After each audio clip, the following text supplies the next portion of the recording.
Steve Hartline, thanks for coming to the podcast. Well, thanks for having me.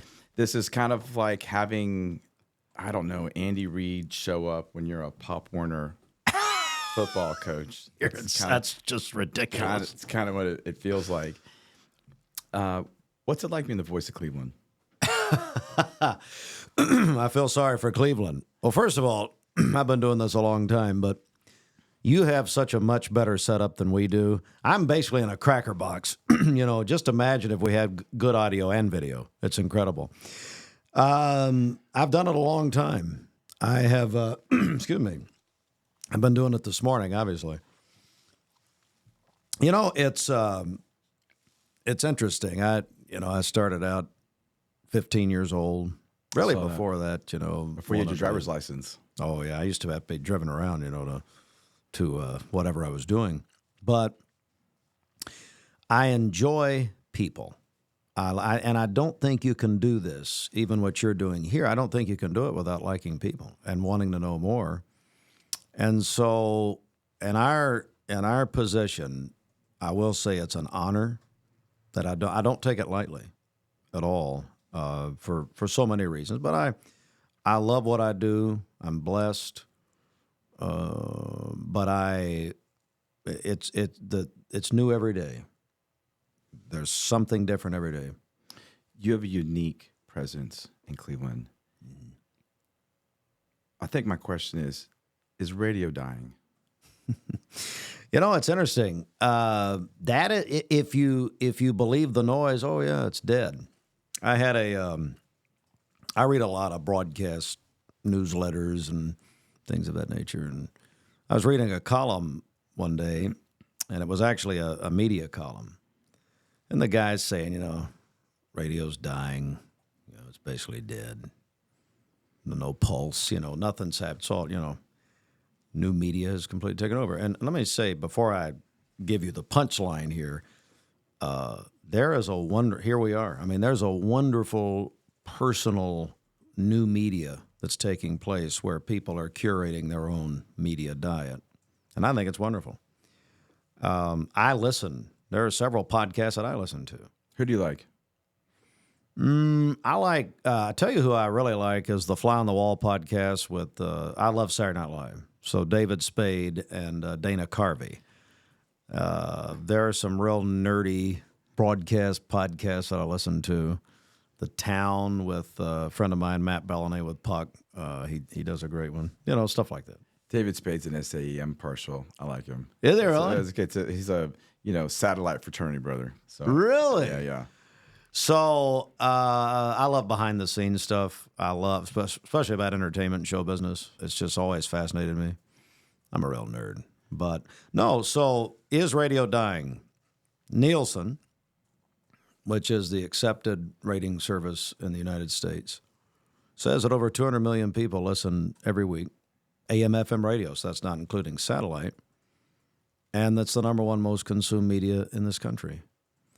And I think sometimes, so put that over here, sometimes the loudest voices, no matter what it is, the squeaky wheel gets the grease. They get the attention. And so, no, radio's not dying. I think that, but the perception by a lot of people is, well, we're doing all this. But when you actually count the numbers, when you actually count the listeners, we have more listeners now. 91% of people 12 and over listen to radio every week. But again, the perception is where it is. And the perception is maybe radio's dying, or maybe it's just I heard Bob Pittman, who runs Odyssey, started MTV, co-founded MTV, and did a bunch of stuff. And Bob Pittman said, streaming audio like Apple or whatever is great, but radio, your AM, FM radio brings you the new stuff.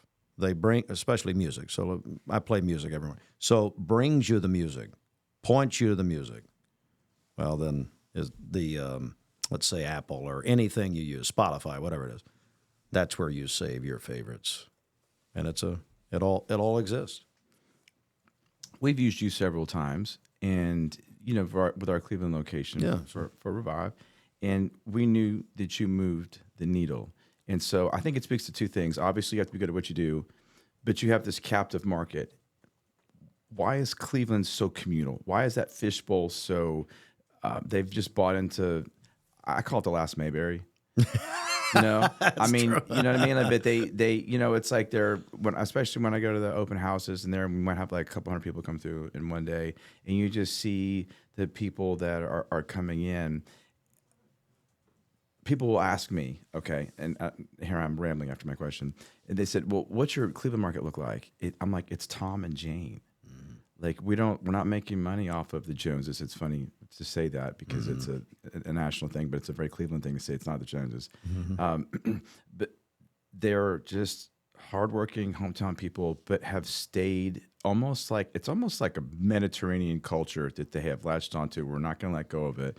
But I want you to speak to that because you take that kind of a community and the right radio host, and you've got some magic. Yeah. I have many times compared Cleveland to a big high school. Now, that doesn't sound very nice, but I'm from Cleveland. I can say it. Cleveland in 2025 is much more welcoming than it once was. Cleveland was very cliquish. Some people would maybe still say it is. But I think where Cleveland has, at its heart, Cleveland is still a small town. A lot of the same people are still in the same positions, and even some of their descendants, I guess.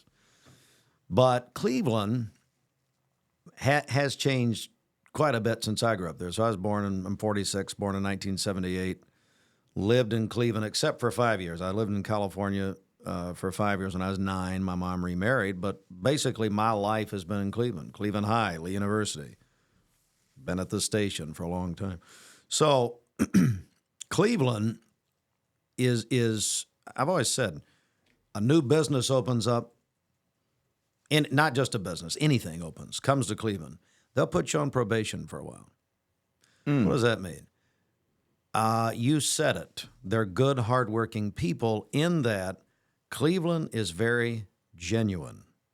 They can spot a fake from a mile away. Now, have we been duped? Cleveland, well, of course, we all are. But Cleveland also, the givingest place I've ever seen. So we do a Christmas fund every year. You guys were part of that. Yes. And thank you very much. But we do so the former mayor of Cleveland, he was the second longest serving mayor in Tennessee history, Tom Rowland, he did what I did before he became mayor. Tom started the Empty Stocking Fund. And so at Christmas time, we put on a party for about 1,500 children. We teamed up with Brenda Lawson about 7 years ago. The McKenzie Arena is named, when she, back in the day when she was her and her former husband. So Cleveland, we see it every year. We do personally. We see it, especially once a year. Last year we raised $260,000 in 10 days from listener phone calls and people like yourself and people like Revive. But that tells me, so not just, but when things happen, last September, in one day's notice, we put together a Hurricane Helene, we called it a rally, over at Life Care. People drove in. They brought 2 box trucks worth of goods, and I think over $100,000 with 1 day's notice. That's incredible. And so that to me, that is Cleveland. So going back to the beginning of your question, why, Cleveland is a fishbowl. I mean, and it really is. And a lot of people try to, especially people who aren't from Cleveland. I talked to a guy yesterday. He was a producer on The Tonight Show for over 20 years. He's come to Cleveland. I sat with him for 2 hours, and he came because he has family in Cleveland. And so I just met him. I interviewed him for something else a couple weeks ago. So when he said The Tonight Show, like I said, I'm a showbiz nerd, man. I'm reading a book about Johnny Carson as we speak. So, but he's real close with Jay Leno. I mean, he was there for over 20 years, the whole Leno part of it. I want to see the cars. Just let me see the garage. Come on, Jay. He got engaged in the garage. Actually, this Did he guy really? did. Yeah, I'll let you know a little more later. But he was saying to me, "Tell me about Cleveland." I'm trying to figure out Cleveland. He said, I am from California. I'm from the Los Angeles area. I can tell you where Toluca Lake is and where Redondo Beach is and where Laguna is in comparison to Sunset Boulevard. And he lived on Mulholland Drive. But he said, I can't understand Cleveland. I've been here 6 months. I said, well, so you see, that same question is posed to me all the time. What was he looking for? Family. What was he looking for as far as in Cleveland? Well, when he said I can't figure this place out. What was he trying to? Was he trying to find the people, the culture? All of it. He should have been in shock coming from L.A. I mean, I'm glad you made it back in one piece. By the way, Well, I was 14 when I came back. so I think this is kind of a two-part question. You put these together. I don't want to forget philanthropy before my ADD kicks in. That's me, man. And but so. The philanthropy obviously has been a huge part of, and it's all over. It's online accolades. By the way, 2020 Small Business of the Year, congratulations! And I'm sure the philanthropy has to play a part in that. So I would ask, if somebody didn't know anything about radio and they asked you what kind of host you were, what would you say? Because the words that come up to me, like, are you clickbait? Are you shock jock? Or you know what I mean? Are you in politics? Are you just trying to make people angry and get them stirred up? And I don't see a lot of longevity in that. Like, look at all the people that are getting fired at TV stations right now. I mean, the cable news networks. But then tie the philanthropy to that in terms of, like, I don't know, maybe success or reach, longevity, depth of character. Just help me put it together. I think for anyone who does what we do here, when you talk and there's an audience, I think number one, they have to like you in some ways. I mean, I know that, there were people that, get listened to because they hate them. I don't think that plays like it used to. You just said longevity. So you look at longevity and you look at careers in broadcast. And I think you have to like at some level, but then trust at a whole other level. Certainly. And so what kind of host am I? I try, number one, to be a good listener. I've never learned anything by talking. And so I try to not, and I try to do preparation. Am I the best at it? We have a weird show. So we average about, like this morning I had an elementary play in, but then I had the president of Tennessee Wesleyan and had another business owner. And so I saw about 5 people. Well, I saw about 10 people if you combine the elementary actors. So I try to be conversational. I try to play at least 2 or 3 songs an hour in the mornings. That's a little tough sometimes. But I try to be genuine. And I try to be, I want, so this is, by the way, this is very different for me. I'm not used to this. I'm used to being on your side of it, But I try to find out about that person. And I'm thinking, well, I was on, we just got the ESPN franchise back in June for this area. And so I went on a couple of the TV stations to promote. And I was fascinated with how they did it here locally in Chattanooga. And as again, being a guest, it's just different for me because I do it all day. And so the preparation, finding out, making it interesting. I think that's what I try to do. But I try to be conversational. I try to put myself. I mentioned Tom Rowland a minute ago. Tom would always say, "You never talk to a mass. He would talk to a man, a woman, and a child, and he would try to talk and try to relate to those people." And that's what you're doing. That's what I do. Just try to be relational. My first experience with radio, I had a radio show on 102.3 in 2001, and I was on Wednesdays at 5 o'clock. And so I was at UBS, an investment banking firm, before I was a hairdresser. Really? And I asked the producers, I'm like, so what gets the phone calls? Like, what are people listening to? And I was doing it because I wanted to meet people that had money. You know what I mean? Like I wanted to manage the money for them. And they said, well, medical is always good. Like whenever the doctors come on, it seems to be a super health conscious community, at least the Chattanooga area at 102.3. And so I went to Center for Sports Medicine, and Dr. Tim Ballard's a really good friend of mine. We're workout buddies and have been, our kids go to school together now. And so I had a doctor on once or twice a month, and they were my big sponsor. So I'd go in early and do the CV. That was my prep. So I'd meet with them before and go over it. And then it was great exposure for them because, you know, I mean, people like to talk about themselves. Yep. And they don't talk about their practice. But like as soon as we got into medical, the board would light up and we would start taking phone calls. What are people interested in Cleveland? Is there a subset of something?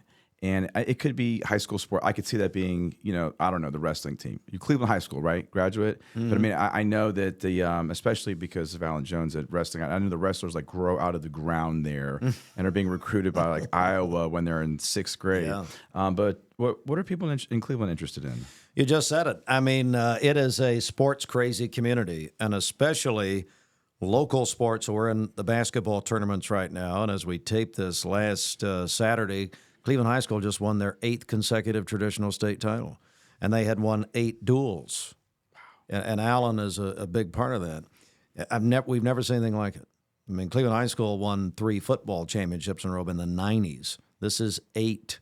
You know, we've got a Bradley Central High School girls basketball going for their 3rd straight state title. They've got a team of 5 Division I signees. I mean, you've got so athletics. But you said subset, specifically local athletics, and a huge UT town, and I'd say in some ways SEC. But let's ball it even more. What gets people going is anything related to schools. So, you know, we have the 2 school systems up there. We have Bradley County and Cleveland City. It affects over 80 to 90% of the people in some way, either their child, either their grandchild, somehow. So when schools get called off, as they did last week a couple of times for the insanely cold weather, I mean, our numbers shoot up like a Roman candle. Well, that's funny because when you guys go on spring break, I'm like, everybody go home. There's no private school. It's not like Chattanooga. Chattanooga has more private schools per capita than almost any city in the country. Wow. And you have all these options to go to, and Cleveland doesn't have it. Plus, they're proud of their public school systems, as they should be. But the first 2 years we were open, I was looking at the numbers and I was like, okay, there's no reason people should be answering the phones. Okay, you guys would do a better job selling canoes in the out front, okay, than you know, being open for injectables or something. Yeah, it's so really the pace of the community is a lot of ways based on the school schedule. And so that is one thing. So when we do anything, so for instance, first day of school every year, we have the directors of school in our studios going live to every classroom in the city and county. And so we bring them all together like an assembly, virtually or digitally or whatever. And that moves the needle. It really does. Do you know Miriam Anderson? Sounds familiar. Okay. She's going to kill me if she hears this. She's in, I don't know if it's Cleveland City or if she's Bradley. I think she's Bradley County. She's an admin that's been there for 25 or 30 years. Okay. And I've been doing her hair for a lot of that. Oh, yeah. And she said, we have this interesting new problem. And I said, oh, well, what's your problem? And she said, well, we've got a handful of kids that want us to get litter boxes. And I said, they're identifying as furries. And I was like, wow. I mean, I've had a lot of interesting problems at Hairbenders and at Revive. Nothing that looked anything like that. And I said, she's like, I think we're going to have to find a room to put the key litter boxes. I said, don't do it. She goes, what do you think I should do? I go, you need to do it like your cat. And she said, all right, just put it out there in front of God and everybody. So if you're going to do this, go all the way. And I said, and here's another thing. Bring them all into the room. I want you to tell them, we are here to support you. We're proud that you guys have come out and feel like you guys can express yourself. And we want this to be a 100% commitment on your part and our part. And she said, that sounds good. And I said, so we're going to get these key litter boxes and we're going to put them out there for you guys to use. But just like cats do when they're out in the open and they see another cat. We want you to smell the other person's butt every time you see them. Wow. And then so we can be fully committed to this. And she said it. She did it. Wow. I said, what'd they say? She said, that's so weird. I'm like, and the rest of it's not? Wow. The key litter box isn't weird? Wow. But you're going to go and tell them that if we're going all in, sister. You know, but that was weird. So Wow. 2025. Man. So I really don't know a lot about the dynamic between Cleveland City and Bradley County. I assume they play each other. Oh, yeah. So is that a thing that divides the community or unites the community? Is it like Baylor McCallie? Because that's the closest thing that I can relate it to. Yeah. So back in the rivalry started between specifically Bradley and Cleveland. Of course, now we have Walker Valley since 2001. So we got the three high schools, but specifically Bradley Cleveland goes back to 1966. And so in anything they play, football, basketball, baseball, tiddlywinks, checkers, I don't care. It's crazy. To the point that in 1992, there were so many fights in the crowd that they stopped the games for about football games for 6 or 7 years, and maybe 7 years, I think. And so, yeah, it's very passionate. As we tape this weekend, they're going to play in the region tournament. The boys will play each other in basketball. Mm-hmm. Okay. And that'll be, it's always packed. And then Walker Valley's come in 2001, and those rivalries. So the crosstown dynamics in athletics, great. And it's fun. And now it's fun because instead of, like, I graduated in 96, Cleveland High School.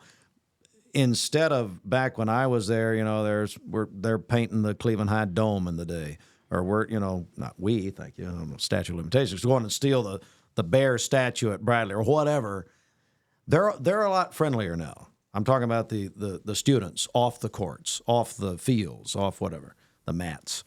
They get along. They play sports. They go to church together. They do whatever.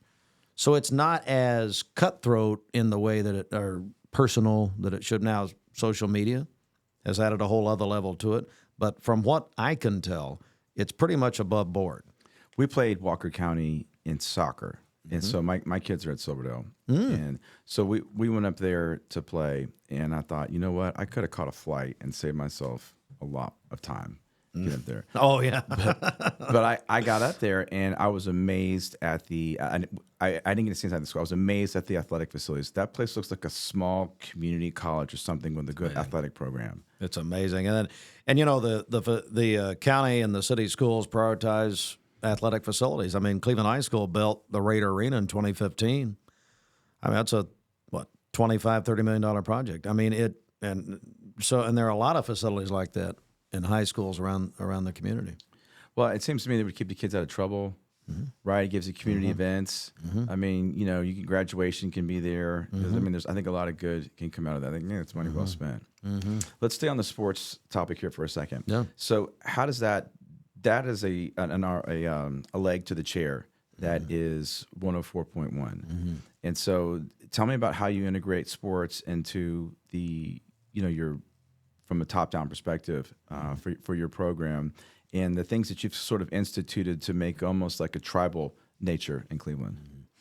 So the history of the station goes back, WCLE AM, to 1957. Well, then in 67, when Cleveland, or 66, when Cleveland High School started, the two guys doing the football games on our station, WCLE AM at that time, named the Blue Raiders the Blue Raiders. So however that worked, it stuck, obviously. And so the history of our station and especially high school sports goes back to that time. Now we have 3 radio stations in our family of stations: Mix 104.1, ESPN Cleveland 101.3, and then we have a Spanish station, 99.1 FM, which we also put English-speaking sports on. So we have, for high school football, Bradley, Cleveland, Walker Valley.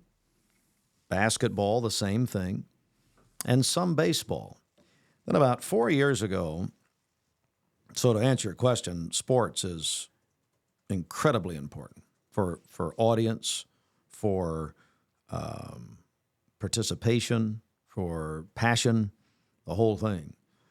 Then were the UT stations. That we've been the Tennessee affiliate in Cleveland for 25. This is our 25th year since 2000. And so, from UT to the Titans, we have the Falcons in Georgia. I mean, it's just incredible. The Braves, the amount of sports that we have. Lee University, we're their official station. UTC. This was the first year. This past year, we picked up UTC football. So it has sports is huge for us. We say you picked it up. I mean, someone's covering it for you? No, we picked up their games. So Jim Reynolds, who does the games, Got you. so Okay. we are like an affiliate now Okay. for them. Actually, their first affiliate. They had never, they put the games on a station, WFLI down here, and there's so many UTC alums that came to me and said, "Hey, would you be willing to carry the game?" Absolutely. So I met with them. They were great. Then about 5 years ago now, I hired a TV producer from Channel 12, WDEF Television, and his name's Austin Chadwick. And Austin is from Cleveland, went to Walker Valley, and he built what we call mixed TV. So about a year later, we started covering high school football and basketball and baseball on mixed TV. So what that did, that just added to the audience. So now not just radio, and then we've been streaming radio for a long time. So is he filming? Mm-hmm. We have a TV crew that goes out. I do play-by-play with some other guys, and we don't do every game, but we're up to about 8 games a year. Football, and we do 8 basketball nights. Are you researching the opponents so you can say that little Jimmy Johns, he tackled, Oh, yeah. You call the coaches and the ADs, and oh, yeah. So that's what got me started was high school baseball when I was 15. So sports is real. That's what I wanted to do. I wanted to be a sports broadcaster on CBS. It was CBS. What's ESPN done for that affiliation? That sounds like credibility to me. That sounds like moving in the right direction. It's crazy, man. It's been amazing. We had, so that's on 101.3. So back in 2012, we started a talk station there. And it was a conservative talk station. And it did okay, but it was called The Buzz. It never really took off. And I think, especially for local talk, our friends, and I got a lot of friends at WGOW 102.3, they do a great job. We had Glenn Beck, we had Dave Ramsey, were our 2 majors. Really? Yeah. But it just didn't, it was there. And we had listeners that wouldn't. So I got a call from my friends, the Brewers, who owned, ESPN was 95.3. Yeah, Brewer Media. I've known them, Jim, the late, great Jim Jr., his dad, the family, his sister Kara.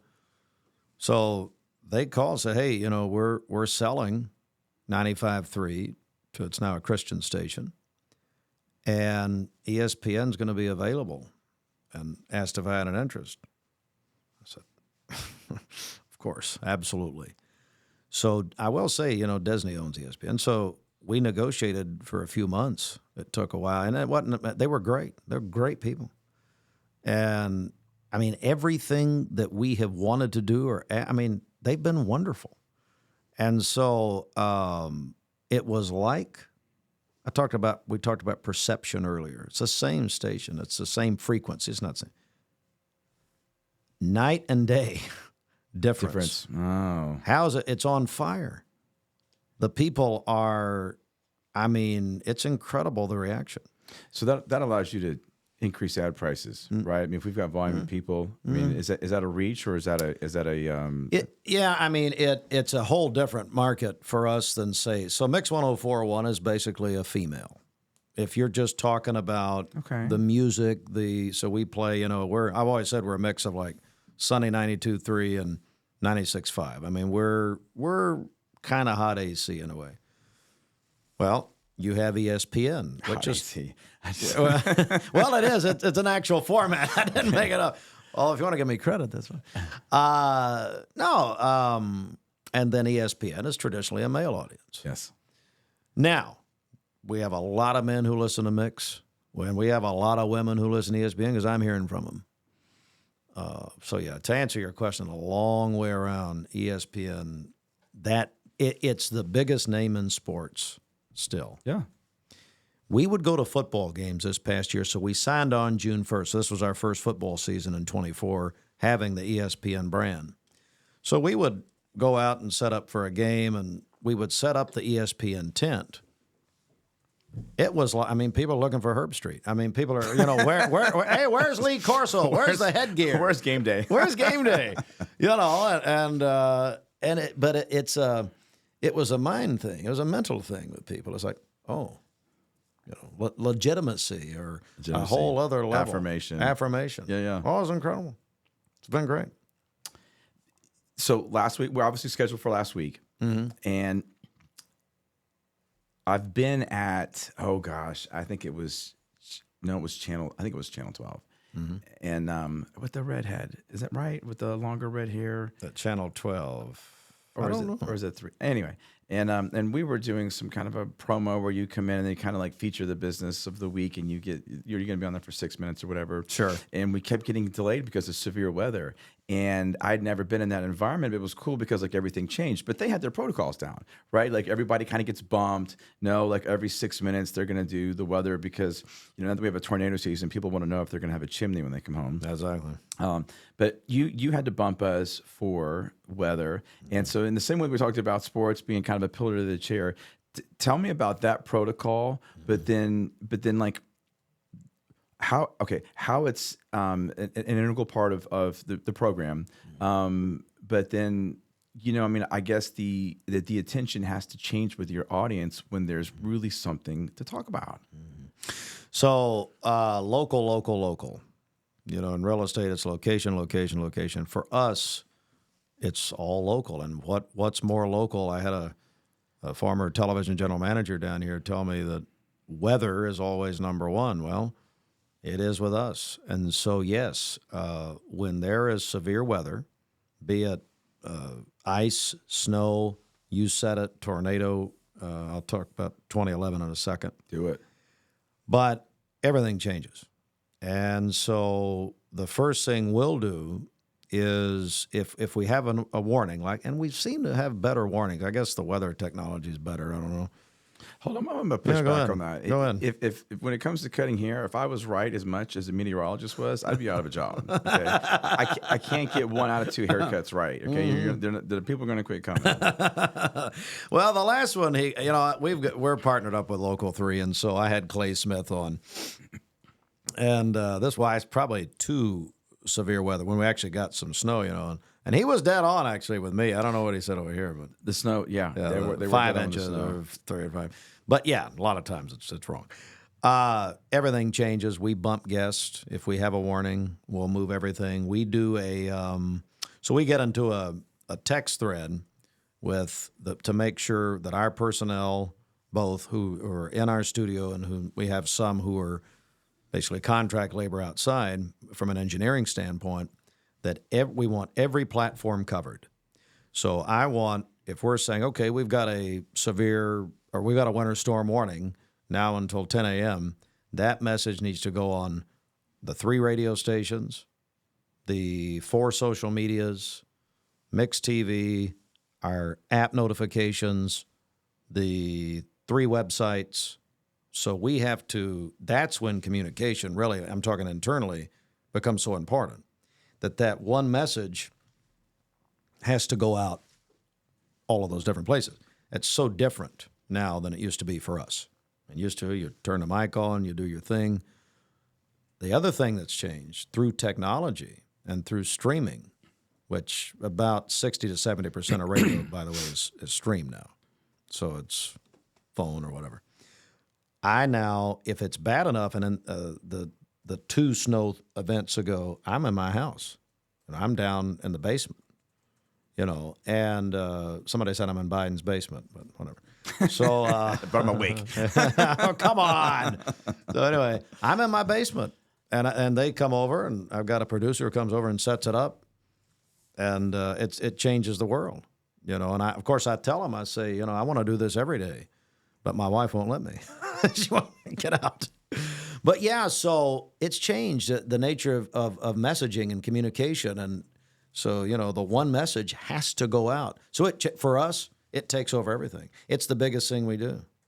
So let's talk about 2011 for a second. That was and I'll get into my story. I want you to go Please. first. That was a kind of a real pivotal time in my life. But I want you to tell me about what happened with the tornado in 2011, and you know whatever how it impacted you, the community, what changed, best story, all of it. Well, we began with 9 people killed that night, Thursday night in 2011. To specify Cleveland area In Bradley County Oh, okay. only. So it was the most deaths within one incident in the history of Cleveland, in numerous ways. I think one there was a car crash caused by the tornado. Seven people died there, and then we had 2 others. It changed the stations completely. What it did, we stayed on the air, I want to say about 73 hours, and we would switch crews out, and so I did the morning after the tornado hit, the tornadoes, plural, hit, was a Friday morning, and I went on and did, you know, I started, I think that morning at 5, I went over and started at 6, but at 5, and we go off at 9 a.m. Well, at 9, it just felt weird. I knew we weren't going to go off the air. I just said, I tell you what, we're going to open the phones. And I said at the time, I said, I'm not Jeff Stiles. We do not have a delay machine. You know, we're not a big fancy talk station. But I said, just call and please be responsible. And the phone didn't stop ringing until we just stopped Sunday night. Holy Spirit was working through you. Well, that's a whole other thing. I mean, that's the whole reason that we're here. So what we did is we would take a call. I never will forget the old woman who she said herself was in her 80s. Steve, our roof has collapsed. My husband is on oxygen. We're out of water. The next call, we're out in Chatta Valley. The next call, Ross Tarver Distributing. Okay, Steve, we got a truck of water. Gives me chills today. We got a truck of water going out there. And stuff like that happened the entire 72, 73 hours. That's giving me goosebumps. Yeah. You would have someone call in, the man who called and said, I'm not leaving my house. I've been here for 60 years. I ain't leaving. The next guy would gonna come and cut the tree down that was on his house. It happened like that every time, to the point where one of the greatest compliments we ever received. We had a man at the station who put our website together at that time. His name is Mike Powers. And Mike, what he did, he just put every resource available on that one page. This is 2011. So on that one page, the American Red Cross was referring people to our website. Wow. It's the greatest compliment I think we've ever received. And so it changed everything for us. The way in which we became the hub of information for Cleveland, Bradley County. A lot of things happened out of that tornado. A lot of groups were started. A lot of even departments of government were started. A lot of people did different things and jobs, and I'm talking about in the public way, that they stayed in, even are in it now. It changed so much.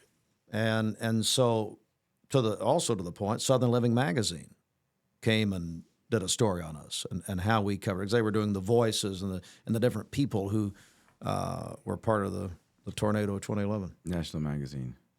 It's a national magazine. Mm-hmm. What happened with you? So we lived in a 3-bedroom home in Ottawa and found out we were unexpectedly pregnant. Oh, wow. And so the math didn't add up anymore. House was for sale, so we were going from a family of 4 to family of 5. Literally, when Callista was born, the nurse said, "Well, what are you going to call her?" I said, "Callista Oops Stafford." That's going to be her name. Now, we wanted to leave the door open for 3. We just didn't want to do it that fast. Yeah, I understand. Because we had a 2-year-old. Wait a minute, hold on, a 4, a 2-year-old, and then now we're gonna have a newborn. So when we found out we had a 3 and a 1-year-old, and we were in shock. I went to my mother-in-law, and we looked like we had just been in a car accident with an 18-wheeler. She goes, "Oh, you're pregnant." I was like, "Is it right on my forehead? What are you talking about?" So we lived out in Ottawa in the Savannah Bay Peninsula, and that tornado that came over the marina that tore it up, it landed basically at our house on Savannah Lane West. It landed on our street, and when you were looking outside my foyer, you couldn't tell that there was any problems, okay? But when you walked out to my mailbox, you couldn't see the neighbor's house. It looked like Godzilla had dragged its tail down our road. And so I left here and went home, and I couldn't call her because she's like, she didn't even go outside. She's like, "Yeah, I heard something that sounded like a train, and then we're out of power." So when I get to the house, I've walked and climbed over trees for 2 miles. I'm sweaty. There's tree branches, all this stuff. She goes, "What's wrong with you?" I go, "Have you looked outside? Do you know what's going on?" She's like, "Yeah, there's no power." And she went outside, and her jaw dropped, and she started crying because she was pregnant, and we had a 3-year-old, and 1-year-old's like, "Oh my God, that could have been us." We lost 11 homes within 2 blocks of us. One of my neighbors had a bass boat in their house. There was a little machine shop that was one house over that had a camper on top of it. My goodness. And then one of my older neighbors that was retired never found his riding lawnmower.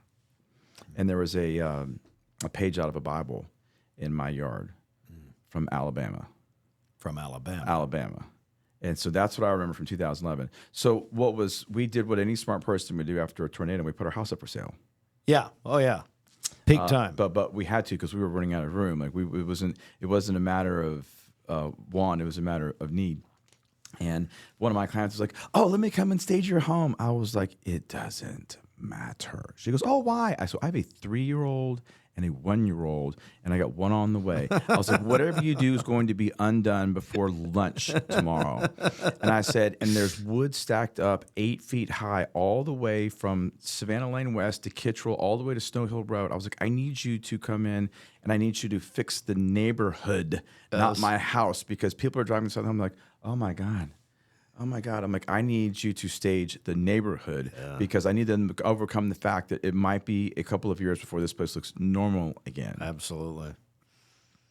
Yeah, I'd never been in so I grew up in Florida, and I was used to we had hurricane parties. You know what I mean? You do Did you really? You do dumb things like that when you're in college. You're like, "Oh, let's start drinking." No, that'll fix everything. Where'd you go? UCF. Oh, Central Florida. Oh, yeah. Yeah. Oh, yeah. Just came back. We were in the qualifier for volleyball. My daughter Callista plays for A5. Oh, wow. And I got to go down and see my brother. That was good. He followed me down there from the Washington, D.C. area to go to school. And I love that. My grandmother's down there, 101. Wow. And so I still go and see her. Wow. She doesn't know it's me, but it doesn't matter. I know it's her. That's right. And I hold her hand, and I know, well, when she sticks her tongue out at me, I'm like, she knows it's me. There's something in there that tells her. She's nonverbal, but I love her. I don't know. Man. I don't have the relationship with her now. It's just obviously different. But we made a very cool transition from, parent-child relationship to friends. And we would talk politics and we would talk life and as two, mature grown adults. And so I'm going to miss her. It's going to be a hard reality when someone's been with you all your life. Sure. Next year I'll be 50. And I will have had a grandmother for, if she hangs on for 50 years. And so that definitely. That's amazing. That'll be probably my most difficult experience with death. I think I've been blessed from that standpoint, not to have to encounter that too much. Do you think, you being a UCF guy, did they win the national title those years ago when everybody thought they did? No, and I think what you're seeing now with Give me a sports question. Go on, come on, Steve. And Well, you said UCF. yeah. I had to ask. And well, I'll tell you what. I'm just glad someone left UCF and wound up having a better college career as a coach after they left UCF. You know, I'm fond of UT because my wife graduated from UF. We've always been Gators, right? And, Oh, really? Yeah. And Sorry to hear it. Yeah, right. But it's funny when we first moved up here, we have like Gator gear. They'll be like, "We hate you." I'm like, okay, this will be a short argument. What year did you graduate? Crickets. Just crickets. Okay. I'll see you next time. Yeah, see you next time. But no, but we cheer for Tennessee. It's good for business. Yeah. But At least you're honest. Right, but I do like hype. Like if you see somebody that is that accomplished, like I'm so excited what he did for us because he picked up after Scott Frost, who has now crucified himself. Yeah. And I don't know if he's looking for a job, but he had a good thing. But he was like your middle market Division I coach. Yep. So I actually played at UCF. Did you really? And I was there the year before Dante Culpepper came in. Oh, and wow. and you want to talk about a come to Jesus moment? The first practice. So I was on team 2 offense, and you're playing against team 1 defense because when you're redshirting, that they don't put you on team 1. No, of course not. You're bait for the defense, and so coach holds up a play where. Oh God, I can't think of it. We're Bowling Green, so we were playing. And Greg Jefferson was the starting right side defensive tackle, and he got drafted by the Bears the following year. Wow. He was 6'4", 240. You couldn't have found an ounce of fat on him if you had, a microscope and some tweezers. And the play was this off tackle to the left with a wide receiver, and it was naked. There was no tight end. And the whole idea is you were lining up in kind of a pass formation, trying to catch him off guard, get 3 yards on the ground, go 2nd and 7, maybe 2nd and 6. And I bounced it outside.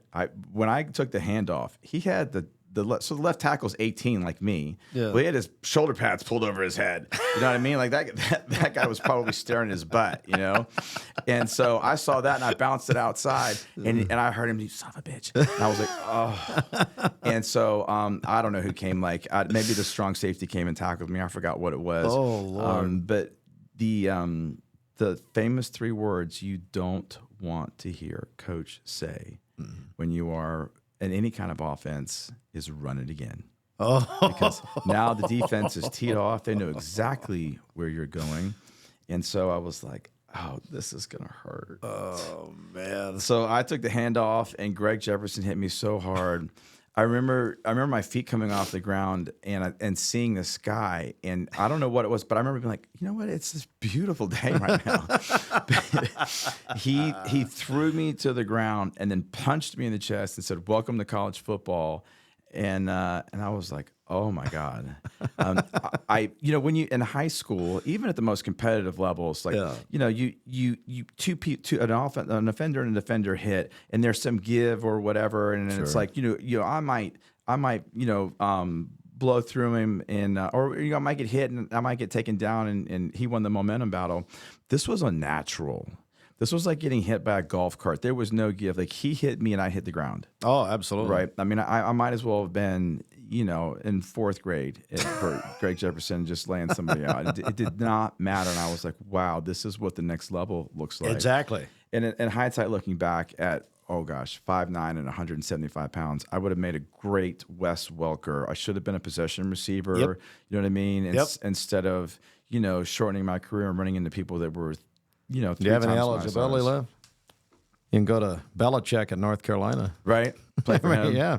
Be a possession receiver at 50 or 49 or whatever. So speaking of sports, I think about the movie Inside Out because I think they do such a fabulous job in that movie, and I take my kids to see it. Oh, sure. Of them showing you how you record a core memory. Mm-hmm. Right? Like you bank it. You're like, whether it was an extreme amount of pleasure or an extreme amount of pain at some point in your life. In January 22nd, 1995, I decided not to go back to mat drills, which was the winter conditioning period.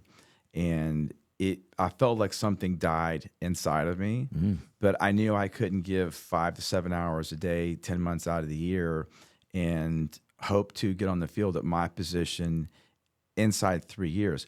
I was backing up Marquette Smith. So for the record, he went and started for the Carolina Panthers for 2 years before he blew out his knees. Wow. And so I know and Marquette played at Florida State under Bobby Bowden when Mark Richt was still his offensive coordinator. Wow. And came back to Orlando because his grandmother was ill and he wanted to be close to her. Okay. And it obviously didn't hurt his draft stock to move. But, it was stark reality. Like my entire identity, my confidence, everything that I knew to be was as a football player. I knew in high school, you're going to play football. You're going to play football. Sure. And then all that died on January 22nd. And you remember it. Oh, yeah. Remember the day. Yeah. And then so when you asked if eligibility, every once a month, more in the beginning, I thought about my eligibility. I'm like, could I strap it back up? Could I go back? All the way in my 5th year. And then after you graduate, like, I wonder if I could go back, even though I've graduated and I've been in school for 5 years and still have eligibility because I wasn't on the football team, but I still graduated. But you're running all those scenarios. And still to this day, my number one dream that I have repeatedly is playing in a football game. But I'm always like running in sand. Like I can't get away. Yeah. I can't run fast enough. I can't move. No, I can't. Or move. you're running in place. Yeah. Yeah, I'm running in place. I'm sure yeah. it means something. It has to. Like I need to get The next guest is going to be a dream interpreter. That's right. Like, have you studied Freud? When we started Revive in Cleveland, I knew that we were going to have to get into the community, and it was going to start with the hiring. And so I knew based on, I'm not going to even attempt to try and rephrase what you said because I think you captured it so well. But I knew I needed something that looked like Cleveland, was Cleveland, smelled like Cleveland, but just said Revive. And I feel like I think there was a lot of luck involved, but wound up hiring brilliantly. And I've got, really, really good girls that have their own community up there. And so Brittany says to me, we've got to call Steve. I mean, for obvious reasons, there was a personal connection. Yes. Let's say there wasn't, but she still knew that, 1041 moved the needle. And that's just what you did when you had a small business. And so for some small businesses, you have to represent a lot of things. And so I'll ask you what you think you represent small businesses, but the words that come to mind for me are hope. Right? Wow. I mean, because it's like, I got to get a start. Like things are down, things are slow. Someone could be calling you to advertise or to get on your program that could be in despair, right? Or they could be crushing it and they're like, they want to talk about their success. Sure. But who do you think you are to the small business community? So, and by the way, I'm honored that Brittany did that. You have a tremendous team in Cleveland with Brittany, Carrie, Meg, and I believe Whitney is there as well. So Brittany, hold on. Brittany and You've then got a newer. Casey. Casey. There's Casey. Yeah. I'm terrible with names. She's the one I've met the most recent. Who we are to business. So a couple things. I go back to the pandemic. Now, we've had clients on the station. I think First Baptist Church has been on the station since the beginning of the station, or a couple years later. So they've been on for like over 60 years. Easy. We've had some relationships that are over 30 and 40 years, And then we have, it's like a new business opening every day in Cleveland. The pandemic hits, and I told our staff, our salespeople, I said, I believe the Lord has given us this platform. I mean, it doesn't make any sense. Your first question was, is radio dying? I think it does. I got to push back. Well, I absolutely think it does. I'm saying what I mean is in intellectual thinking. You put it all together, it just doesn't make sense. I mean, it's like, but anyway, but it works, and it works because of the Lord. And I say that in all sincerity. So I said, you know what? To whom much is given, much is required. So let's give interviews. Let's let them come in or call in. Because, you go back to April of 20, March of 20, we wouldn't do this. I mean, we were, most of it, and that's where also we learned about Zoom interviews and things of that nature. Anyway, that's a whole other story. I think it encapsulates who we are was what happened during the pandemic, is we brought people in who were struggling. We brought restaurants in who were, they were coming up with the whole delivery idea and the whole, well, we'll get together and we'll go to, my friend Brad Emmendorfer at Taziki's. We'll set up at our parking lot, just come by and pick it up. We won't get near you. Stuff like that. So we did that. And then we did that for clients, but we did that for people that weren't clients. And so what you said, hope, it's exactly right. We have a program in our Chamber of Commerce in Cleveland to where every new member of the chamber gets a free interview. So we bring them in. I don't care if they're who they are. We'll bring them in. If they've got to ask for it. So they call us, whatever. And it has the information. And we give them 5 to 7 minutes and say, because, we're supposed to be a music station. I get made fun of a lot. You don't play enough music, Hartline, Well, who cares? But anyway, so we bring them in and we give them the treatment. We give them the interview. And when I bring a business in, I want to hear about them, obviously. And I tell them off the air, I say, now look, you get the information out that you want to get out. I'm going to set you up, but you just, Yeah, you got to hit it out of the park. That's up to you. I'll lop up the watermelon. You got to hit it. No, I'll give you whatever, but here's your chance. Here's your platform. And so, yeah, that's what we are. And I think but also we're into longevity. We're into relationships would be the word. We're into, I'm not much of a quick hit, quick order, quick whatever. And now there are some of those. Hey, we're having a one-day sale. Great. We can handle that. We can work with any budget. We pride ourselves on that. I would rather have a business be able to have whatever promotion we give, whatever promotion we do, as far as through our channels, through our platforms, than not. Well, what does it matter? There's a lot of corporate broadcasting, and let me tell you something. Some of my best friends are in corporate broadcasting, and they're not the decision makers, but they're working in it. And so we're all in business. We all have to make money at some point, but I would rather them have that opportunity than not. So I don't really get caught up on a lot of details. I think it comes back. It does. That whole pay it forward, karma, whatever you want to call it, but I think it comes back. It does. I'd like the next questions. I need 2 different people, if you don't mind. Sure. So first question, best or most memorable interview and why? And who do you think I should have on the program next?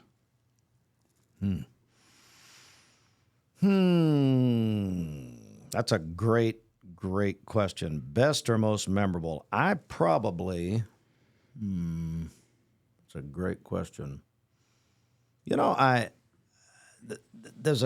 There's different types of interviews that I do. Let me go back to the pandemic. So I had the governor on 22 times over about a 6-month period, I guess, 7 months. He felt like Governor Bill Lee. So he felt like, and he said, you guys, the best way to reach Southeast Tennessee. So I said, okay. I think if you had to say the most impactful interview would have been coming in maybe when he had just done the orders of basically you can't do things, orders, not orders of protection, but orders of where he came out with basically the rules for businesses that they couldn't have people in. And again, this is the beginning this is April of 2020. Which he gave to the health department. Exactly. And that was a conservative move. That was seen as a kind of a Republican move to give it to the health department because things were bypassed in terms of some of the extreme, shit that they were, initially prescribing to, we should all work 12 feet apart and, have an Think about your on. industry. My God, we can do a whole show on that probably. Well, when we closed the doors the first time, we were like, 2 weeks, we'll be back. Not 6 or whatever it was. So from an impact standpoint, he did that with me. So he announced all of that with us. Just from a just a meaningful standpoint, it's just some of the what you'd call the regular people and their stories, and especially during Christmas time, listening to the people who all those empty stocking fund all those years ago were helped, or maybe they were a child when this started. In, 1945 is when the party started. My grandfather was a pastor in Cleveland for over 60 years and started the party.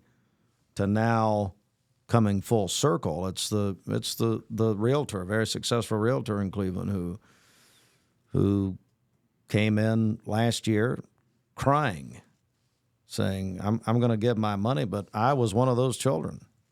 Those are the things that really mean something to me. Yeah, the governor, and what I think politically is a very nice man, and so that was an impactful interview because it was immediate, But then the real meaningful interviews are the real people. Tom and Jane. There you go. Tom and Jane. The genuine Clevelander. Who you should have next? Have you had Dr. Paul Kahn, president of Lee University? No, that would be good.